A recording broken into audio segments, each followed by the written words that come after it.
100% आनंदी व समाधानी जीवनाचा मंत्र हा ज्येष्ठांसाठी आहे. खरं आहे, ज्येष्ठांसाठी काय आपण पुढे बघणार आहोत आणि 100% आनंदी व समाधानी याचं काय मोजमाप आहोत, पट्टी आहे ती पण आपण बघणार आहोत.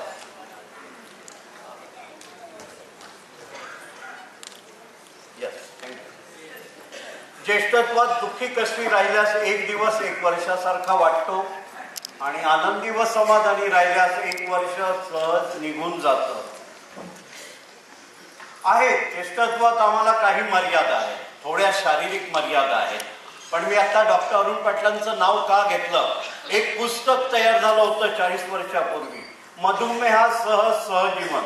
आणि त्या सहला एवढा अर्थ होता की ज्येष्ठत्वात सहजीवन. ज्येष्ठत्वात मध्ये आपल्याला टाकायचं नाहीये. ज्येष्ठत्वाचं एक छानसं छोटं गाठोडं बांधायचं, काखेत मारायचं आणि चालायला लागायचं. ज्येष्ठत्वासह सहजीवन. आता शारीरिक स्वास्थ्य म्हणजे काय? आहार नियंत्रित. पूर्वी 10 बटाटे वडे खात होतो तर आता 1 खा 1.5 खा. विहार 40 मिनिटं कमीत कमी चालणं आणि डॉक्टरांनी दिलेली औषधं घेणं. स्वतःचं म्हणजे ज्याला सेल्फ मेडिकेशन म्हणतात ते नाही करायचं आहे. मानसिक स्वास्थ्य हे सगळं आजचं गणित आहे ना, त्याच्यात 56% 100%मध्ये 56% मानसिक वर आहे. आपले विचार आणि ज्या गोष्टी आता काही शक्य नाही वाटतात किंवा मर्यादा आहेत त्या मान्य करणं. सामाजिक स्वास्थ्य हा महत्वाचा आहे की आपल्याला फार मानसन्मान मिळत असतो, पुढेही वाटतं प्रत्येकाने मानसन्मान द्यावा, पण आपलं ते कार्य झाल्यानंतर आपल्याकडे कधी कधी अडचण येते. माझ्याकडे एकदा माझ्या ऑफिसला एक ग्रस्त आले, लाल लाल बुंद होऊन आले आणि म्हणाले, खानोलकर तडक तुमच्याकडे. म्हणाले, मी 10 वर्ष ज्या संस्थेत अध्यक्ष होतो तिथे गेलो, मागच्या बेंचवर मागच्या सीटवर बसलो, अर्धा तास कोणी दखल घेतली नाही, माझी सटकली आणि मी तुमच्याकडे आलो. होऊ शकतं, लक्षात घ्या. आता ठीक आहे की 10 वर्षात त्यांनी सगळ्यांवर प्रेम केलं नाही. तुम्हाला एक जाणवत असेल, माझं प्रेम ज्येष्ठांपेक्षा या सगळ्या तरुणांवर आहे आणि त्यामुळे मी आलो तेव्हा मला एवढं ग्रीट केलं सगळ्यांनी, खूप बरं वाटलं. तर त्यामुळे ना सामाजिक स्वास्थ्य आहे. आपण हे पण आजच्या कार्यक्रमात आहे, आपण सतत काही ना काही करत राहायचं तर लोक त्याला अप्रिशिएट करणार, भेटणार, कौतुक करणार. आपण आणि शहरी राहणीमान हीच आपली समस्या आहे. गावाकडचा मनुष्य दुःखी नाहीये. आता मी कोच म्हणजे काय तर यशप्राप्तीसाठी निर्णय घेताना आणि अडचणीच्या वेळेला आपल्याला मदत करू शकतो तो कोच. हा फोटो आपल्याला आज एकदम डोक्यात भरून ठेवायचा आहे की डावीकडची जी मुलगी आहे ती 80 वर्षाची आणि उजवीकडची मुलगी आहे ती 18 वर्षाची. ही सगळी थॉट प्रोसेस आहे आपली, लक्षात घ्या. त्यामुळे मला वाटतं वय 3 प्रकारचं आहे. एक आपल्या तारखेमुळे येणारं, एक आपलं बायोलॉजिकल वय म्हणजे, आणि तिसरं वय आहे ना ते मानसिक वय. तर डीजींना मला सांगायला आवडेल, याच महिन्यात मी मोटरसायकलने 170 किलोमीटर गेलो आणि सेट केलं, हा बाबा मी यावर इतके चालू. आता मानसिक वय म्हणजे ते आहे, लक्षात घ्या. माज नव्हता, देवाला सकाळी सांगून गेलो, बाबा रे सांभाळ कर माझं, पडलो तर लोक तोंडात शेण घालतील. तर ही 3 प्रकारची वय लक्षात घ्या.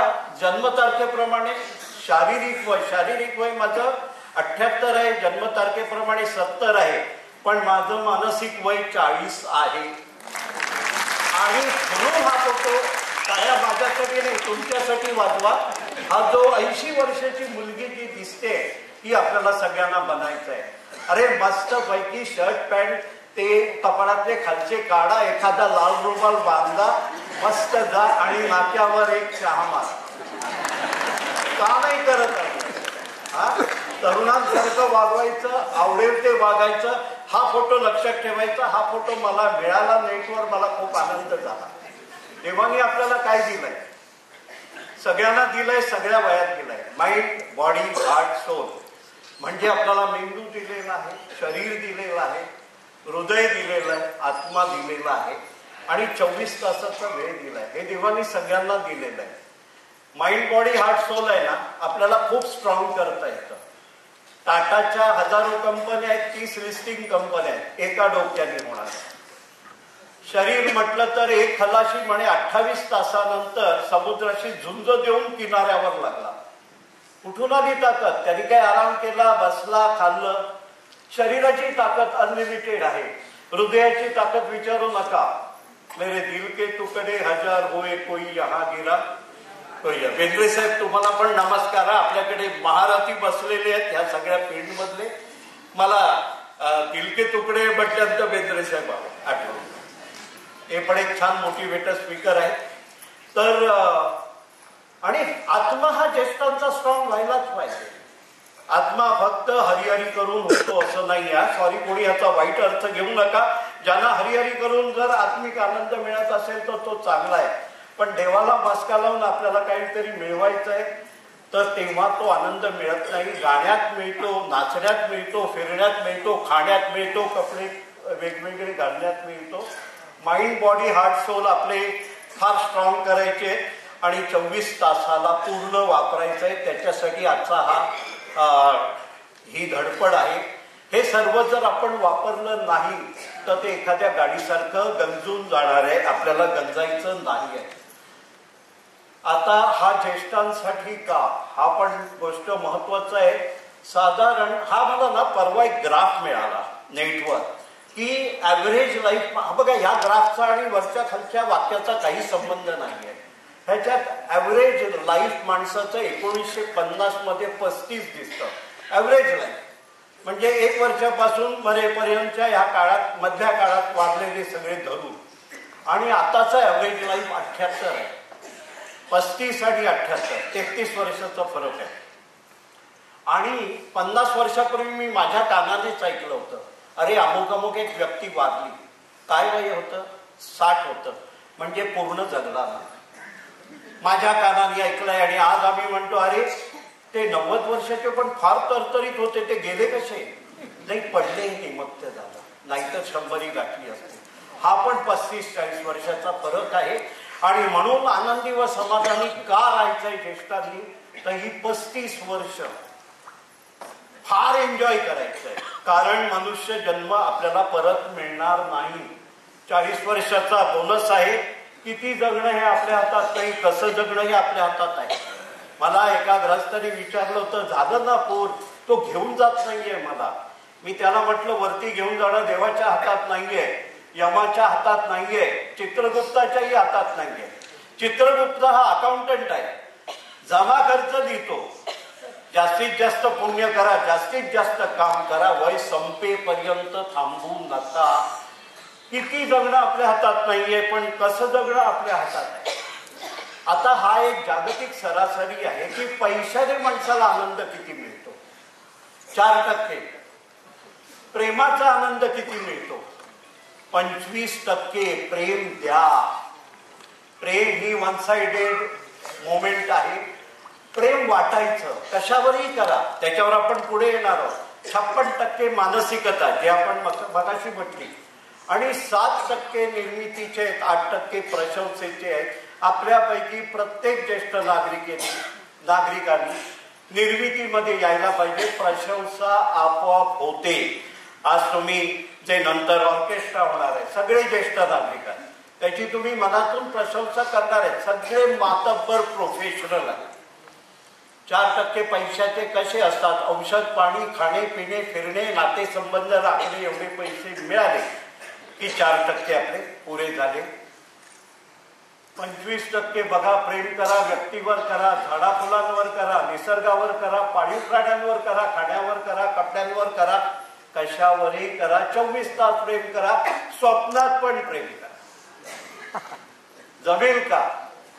हे आपल्याला सवय लावायची आहे. सवय कशी लावायची ती मी शेवटी सांगणार आहे. 56% मानसिकतेचे आहेत. सगळ्यात प्रथम म्हणजे ना, आपण न्यायाधीश बनून जगतो.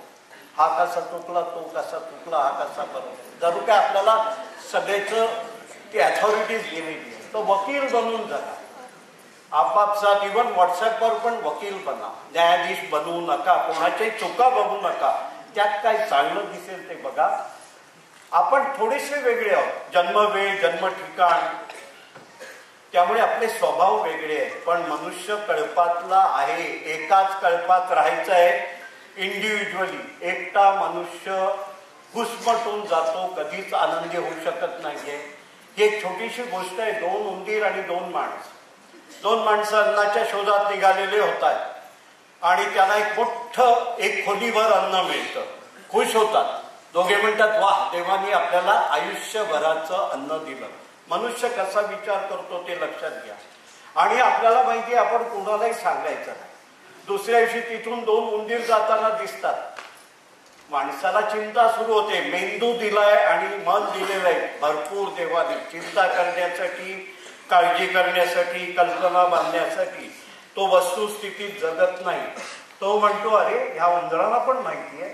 मग तिसऱ्या दिवशी लवकर येतात, उंदरांना सांगतात, तुम्हाला आणि आम्हाला माहिती आहे, आणखी कोणाला सांगू नका. हे उंदरांना मात्र कळत नाही. 2-3 महिन्यांनी साठा कमी कमी होतो, साठा संपत जातो आणि 2 दिवस 1 दिवस करून साठा संपतो. उंदीर येऊन बघतात, साठा नाहीये, निघून जातात. पण माणसं तिथेच बसतात चिंता करायला. अरे देवा, हे तू काय केलं, एवढा निष्ठुर कसा झाला. आता आम्हाला वाटलं होतं हे आयुष्यभराचं आहे, हे तर संपून गेलंय. 2 दिवस माणसांना उपासमारीत जातात आणि तिसऱ्या दिवशी 2 उंदीर कुठून तरी येतात आणि म्हणतात की उपासमारी करून थोडंच खाणं मिळणार आहे, आम्ही साठा शोधलाय, तुम्ही तिथे जा. उंदरांनी हे नाही लक्षात ठेवलं, आम्हाला माहिती आहे, आणखी कोणाला सांगू नका. माणसाचा आणि प्राणी मात्रातला वागणुकीतला हा फरक आहे. तरुण चला एक फकीर आनंदी व समाधानी असतो. एक हातभर कपडा, कमंडलू आणि भवती भिक्षान देईल. प्राणी आनंदी असतात, पण आपल्याकडे मान सन्मान आहे, पैसा आहे, नातेसंबंध आहेत, शिक्षण आहे, साम्राज्य आहे, ऐहिक सुख आहे, तरी आम्ही फकीरा इतके पण आनंदी नाही. जरा वाईट वाटून घेऊ नका, हे सत्य आहे. अंतर्मुख व्हा. आणि आपल्याला मगाशच्या त्या 18-20 वर्षाच्या मुली, 80 वर्षाच्या मुलीसारखं व्हायचं लक्षात ठेवा.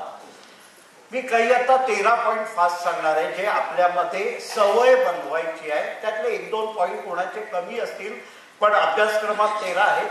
माझ्या आनंदाला मी जबाबदार आहे, हे विना अट मान्य करा.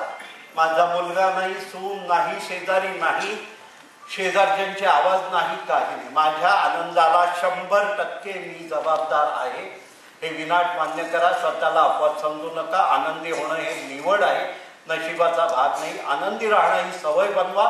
आनंद बाहेर शोधू नका, तो आतले दरवाजे उघडा. दुसरं महत्वाचं, मी स्वतः काय करावं ह्याच्यावरच काम करा. जनरली 24 तास आपण दुसऱ्याने काय करावं ह्याच्यावर काम करतो, ते करायचं नाही. जर तुम्ही आयुष्याच्या पूर्वार्धात कोणाला मदत केली आहे, मुलांना मोठं केलंय, ती तुमची कर्तव्य केलेली आहेत. तुम्ही कोणावरही उपकार केले नाहीयेत, ती समोरच्याकडून तुम्ही अपेक्षा कराल. पण जगताना असं जगावं की समोरच्याने आपला आदर ठेवून आपल्या बरोबर राहावं. तिसरा मुद्दा आहे सकारात्मकता. हा फार महत्वाचा आहे. आपण विचार कधी करतो, रस्त्यावरून चालताना नाही करत, ठेच लागेल कोण आपटेल म्हणून. पण जेव्हा आपण एखाद्या खोलीत बसतो, ऑफिसमध्ये बसतो, चक्क देवळात बसतो आणि नकारार्थी विचार करतो, तर तुम्हाला माहितीये पहिला आशीर्वाद आपल्याला वास्तू देते. वास्तू म्हणते, सगळ्यांना माहिती आहे. मग देवळात जाऊन आपण म्हणतो, माहिती आहे रे मला देवा, तू मला हे देणार नाहीये, माझं काम तू कधीच करणार नाहीये. देव विचार करतो ह्याचं काम करायचंय म्हणून, तोपर्यंत देवळाची वास्तू म्हणते तथास्तु, तुझ्या मनात आहे तसं होऊन दे. सकारात्मक आणि नकारात्मकता ह्याच्यात माझ्या मते 25% फरक आहे. खूप मोठा फरक आहे. कारण जेव्हा आपण सकारात्मक असतो तेव्हा आपल्या बरोबर ज्याला लक म्हणतो आपण, म्हणजे स्पिरिच्युअल गाईड्स, ते जात असतात, मदत करतात आणि फायदा जास्ती होतो. पिढीतला फरक जपणे हे आपल्या ज्येष्ठांना लक्षात ठेवायचे. तुम्हाला दिसतील आयटम खूप आहेत ते करा. अलिप्तता राखणे. अलिप्तता म्हणजे न बोलणं नाही, अबोला नाही, आत राहायचं पण अलिप्त राहायचं, थोडा कानाडोळा करायचा.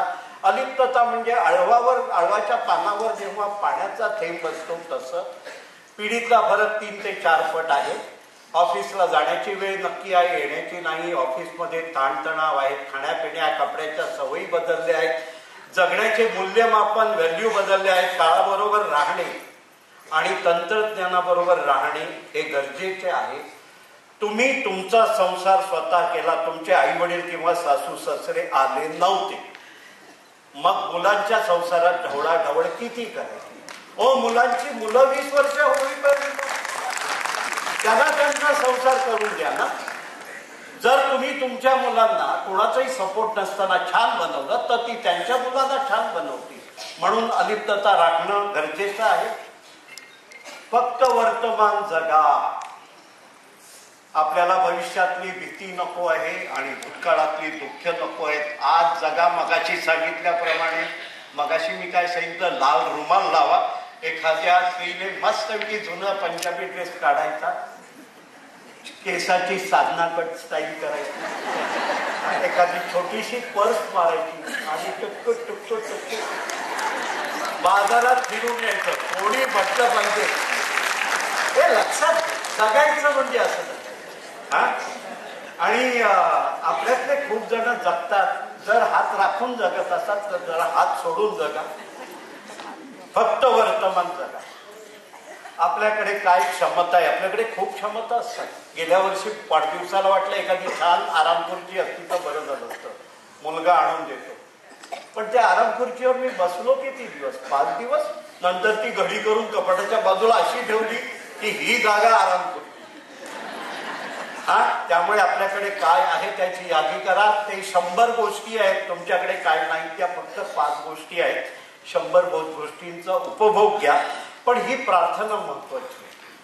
हे देवा, जी परिस्थिती मी बदलू शकत नाही ती स्वीकारण्याची मला क्षमता, आणि जी बदलू शकतो ते बदलायचं सामर्थ्य धैर्य दे.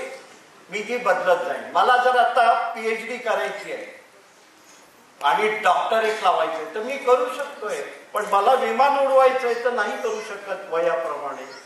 संपलं. तर जी गोष्ट आपण करू शकतो ती करायची आणि करू शकत नाही ती मान्य करायची. मान्य करायची म्हणजे अनकंडिशनल, विना अट मान्य करायची. मी, माझे, घमंड, गर्व हे 4 शब्द खूप घातक आहेत. जगातले सगळे तंटे, सगळे डायव्हर्स जगातले हे फक्त या मी, माझे, घमंड, गर्व यांनी 97% हातभार आहेत. त्यामुळे आपल्याला कठीण असतं आपल्यातला मी घालवणं, पण दररोज घालवायचा, थोडा थोडा थोडा थोडा घासून घालवायचा. तर याच्यावर काम करायला. आणि मी घालवणं सोपं असतं. मी आहे त्याच्यापेक्षा जर बलाढ्य झालो, पैशाने नाही, ज्ञानाने, कामाने, तर माझा मी आपोआप जातो. आणि मी जर खुजा असलो तर मला सतत सांगायला लागतं मी आहे, मी आहे. त्यामुळे आपली उंची वाढवा, आपलं कार्य वाढवा. कारण ना आपण काय करतो, मी नंतर ज्येष्ठत्वात आपल्याला जोपासता येत नाही, मग तो आपण नाईलाजाने जोपासतो. नाईलाजाने आयुष्यात काही करू नका. खूप दुःखी आहोत, मान्य करा, ऍक्सेप्ट करा. सर्वांशी सुसंवाद साधा. मनुष्य कल्पातला आहे. एकलकोंडेपणात आनंद व समाधानाचा शोध घेता घेता आपण कुठेही भरकटून जाऊ शकतो.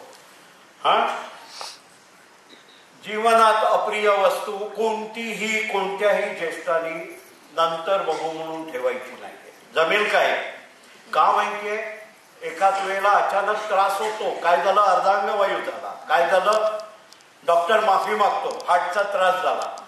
परंतु त्याच्या मागे जर त्या माणसाला कारण विचारलं तर तो सांगतो कालपासून अमुक एक विषय डोक्याला ताप देतो.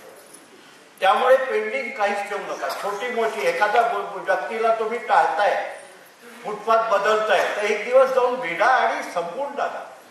काही आयुष्यात पेंडिंग ठेवू नका जे तुमच्या डोक्याला नॅगिंग म्हणजे टोचणी देतात. असं स्वतःवर प्रेम करा. तुम्ही ठीक तर घरातले ठीक, तुम्ही ठीक नाहीत तर घरातले नाराज. मग त्यांना भीती वाटते तुमच्याकडे फिरकायला, मित्रमंडळी जवळ येत नाही.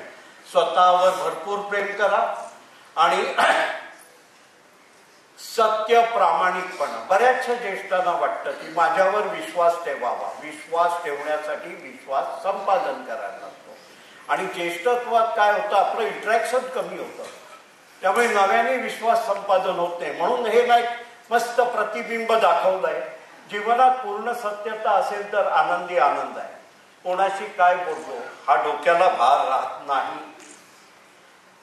त्यामुळे प्रामाणिकपणा आणि सत्यता हा फार महत्वाचा आहे. मगाशी जसं मी माझा गर्व होता ना, तुम्ही मला सांगा एखादा काळी पेलवान असेल आणि तो एका माणसाला म्हणाला मी तुला माफ केला, चालेल का?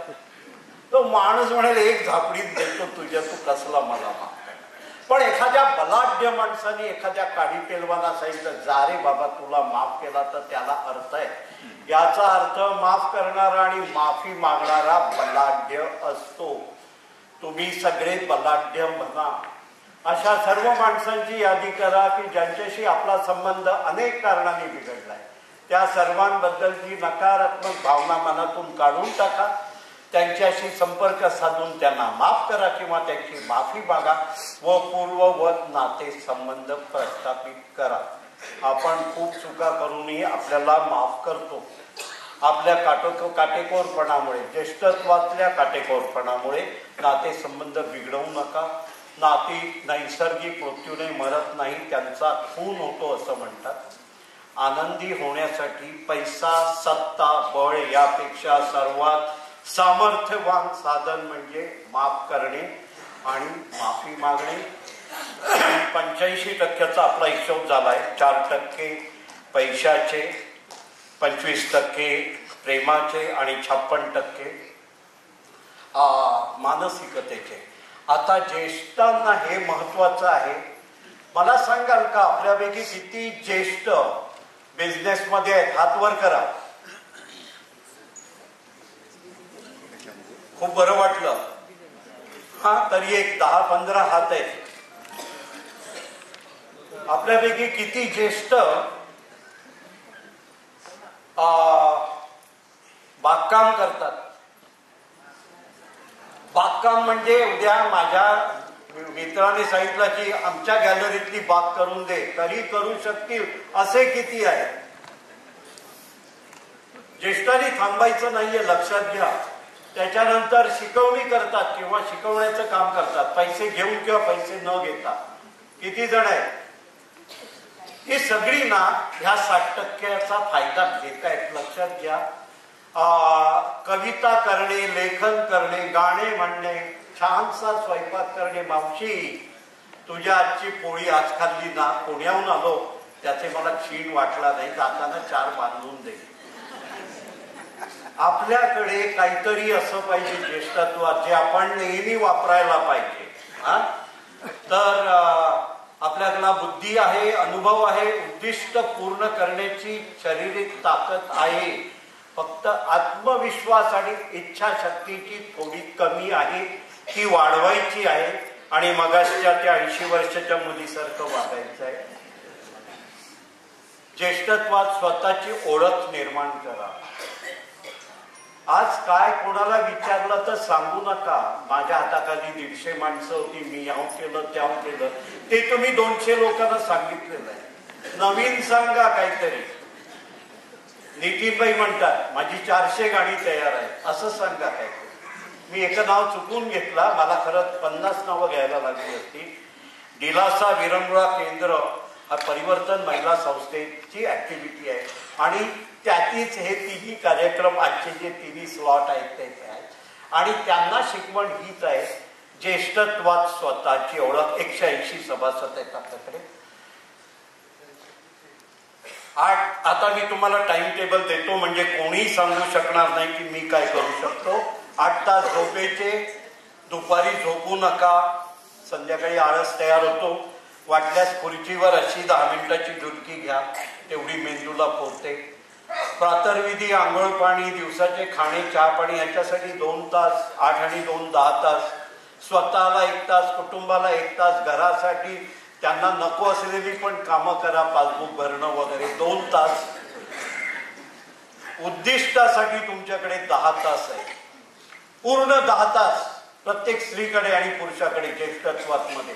आम्ही ते कशाला वापरतो? 10 तास म्हणजे 30 दिवसाचे 300 तास होतात. आपण काहीतरी भव्य दिव्य करू शकतो. आपल्याकडे भरपूर वेळ आहे. फक्त दिनचर्या करणं गरजेचं आहे. दिनचर्या करून ती पाळायची आहे. आणि तुम्हाला माहिती आहे 85% आपण 60% घेतले, 92% आले. हे 8% फुकटचे. 92% मनुष्य गेला की देव तुम्हाला प्रमोट करतो. काय? अरे बापरे, मला माहितीये तू छान गाणं म्हणतोस, वा वा, तुमची ती गार्डन मस्त आहे, 13 कुंड्यामध्ये 17 प्रकारचे गुलाब.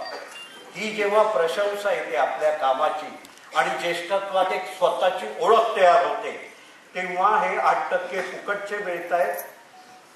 तर इथे लिहिलेलं आहे चुझिंग हॅपीनेस. आनंद हा मिळवायचा आहे.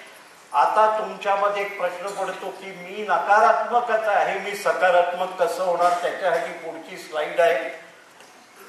कोणतीही गोष्ट सतत 21 दिवस भोगली किंवा केली तर ती आपली सवय बनते, म्हणजे सबकॉन्शियस माइंड मध्ये जाते, असं जीवशास्त्र सांगते. सबकॉन्शियस माइंड आपलं 90 ते 95% आहे, जे सवयीने भरलेलं आहे. आणि आता तुम्ही माझं ऐकताय ते 5 ते 10% माइंड मधून ऐकताय. तर कोणती गोष्ट ठरवा, मी आजपासून सकारात्मक विचार करणार.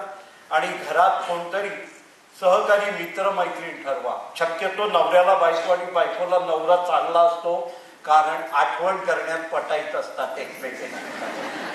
तर 21 दिवस आपला सहकारी मित्र मैत्रीण ठरवा.